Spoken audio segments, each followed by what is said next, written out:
Everything Changes, a reflection on the Article 2 revision. Hear the words of two sages. From Mary Oliver.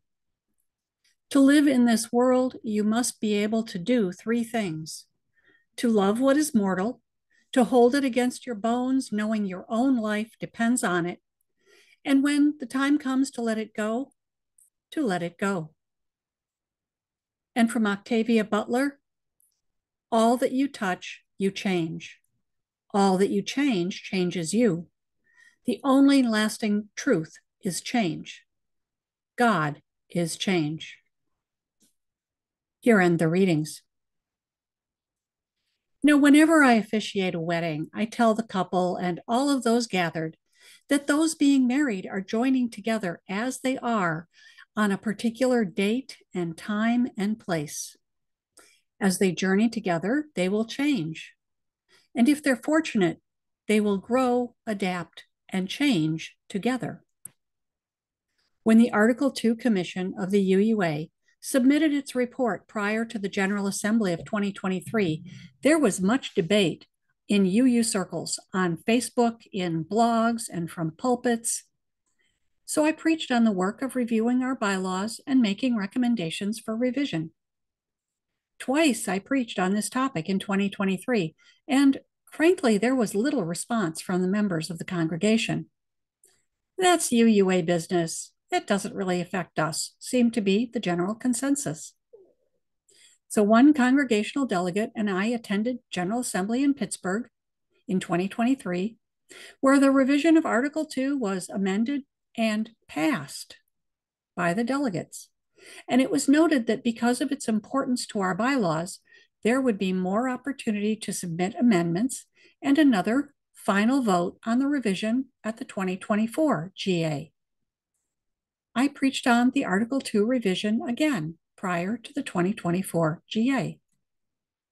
Well, that all online 2024 General Assembly ended June 23rd, 2024.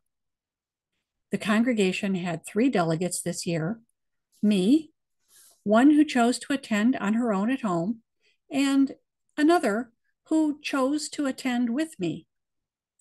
Together, we connected my laptop to a projector, brought our snacks and my knitting, and attended the general sessions with the ability to talk and question and troubleshoot the technology together.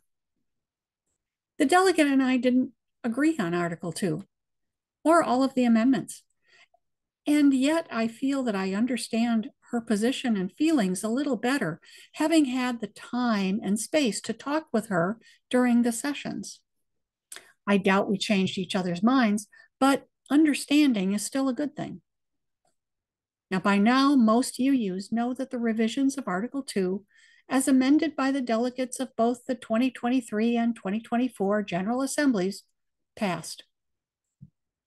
Just over 80% of the delegates voted for the final amended version this year.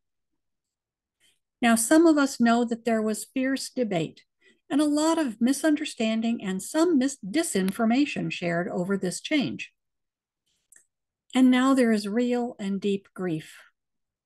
People have been reading, hearing, learning about the 7 principles and 6 sources for nearly 40 years. Well, we have to remember that the 6th source was added after 1985 with its own attendant contentious debate, and a couple of changes were also made to the sources later, but I digress. In the debate, there's been a lot of talk about erasing the principles and power grabs by the current UUA administration.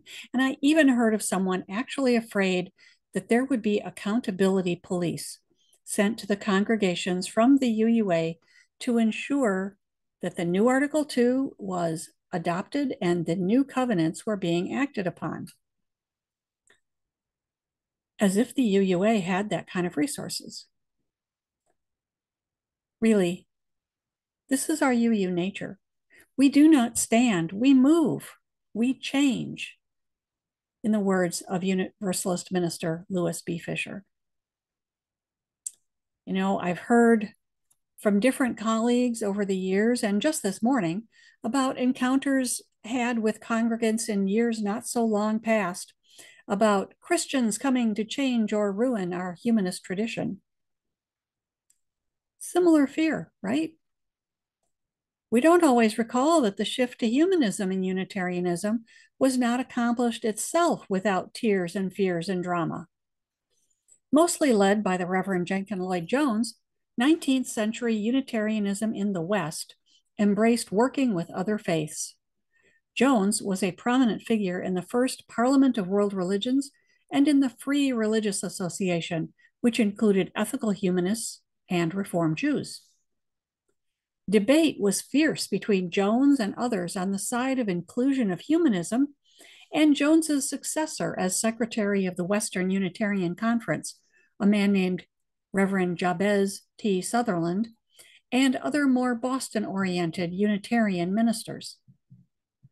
Although he claimed to not want a creedal test for ministers, Sutherland advocated for the Western Unitarian Conference bylaws to continue explicitly identifying Unitarianism as Christian. He wrote, "I know of nothing which I would more gladly have for the platform of Western Unitarianism than just the matchless summary of religious duty which comes to us from Jesus. Love to God and love to man. This is clear, brief, simple, easily understood by all, universally recognized as morally and spiritually central in Christianity, a summary of what Unitarianism has always essentially meant." End quote. What Unitarianism has always essentially meant. The congregation I've served for the past 8 years is located on a sea island off the Atlantic coast in the South Carolina Low Country. It's a beautiful place, rich with history and culture, and a place that has a unique link to Unitarian history as well. It's also a place subject to the work of the tides and the creative, destructive force of storms. People in the community fondly remember vacations in cottages that lined the beaches of Hunting Island. Hunting Island is 2 more islands out into the sea, and it's a state park. You can see some of its beach behind me. The last of the remnants of these cottages succumbed to Hurricane Matthew my first year here. Now, other people wistfully recall kayaking in the Hunting Island Lagoon. That lagoon also no longer exists, thanks to the effect of tropical storms over time. Now, my thoughts on time and tide and storms and Jenkins Lloyd Jones and Jabez T. Sutherland was prompted by the words of my friend and colleague, the Reverend Patrick McLaughlin. He wrote, quote, "I have envisioned UUism as a great bay where the shifting tides and sometimes storms wash things up and move the shape of the beaches and leave all sorts of interesting things, flotsam and jetsam. And it is never exactly the same. And if one becomes attached in that negative Buddhist sense to that particular driftwood tree trunk being right there and defines UUism by it, there will be disappointment and great loss. The beaches are remade constantly." End quote. Well, the Unitarians of the 19th century struggled to accept humanist thought.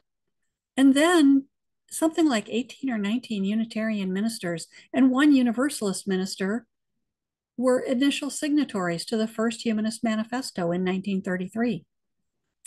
Jabez Sutherland and Jenkins Lloyd Jones could not know how Unitarianism would evolve. The 20th century saw an ever-expanding inclusion of humanism in our faith, but also a merger with Universalists, the rise of consideration of Buddhist teachings, and the sometimes hesitant embrace of neo-pagan and other earth-centered teachings. Just like the beaches in the bay, just like the sea islands, our living faith, tradition, is being remade constantly.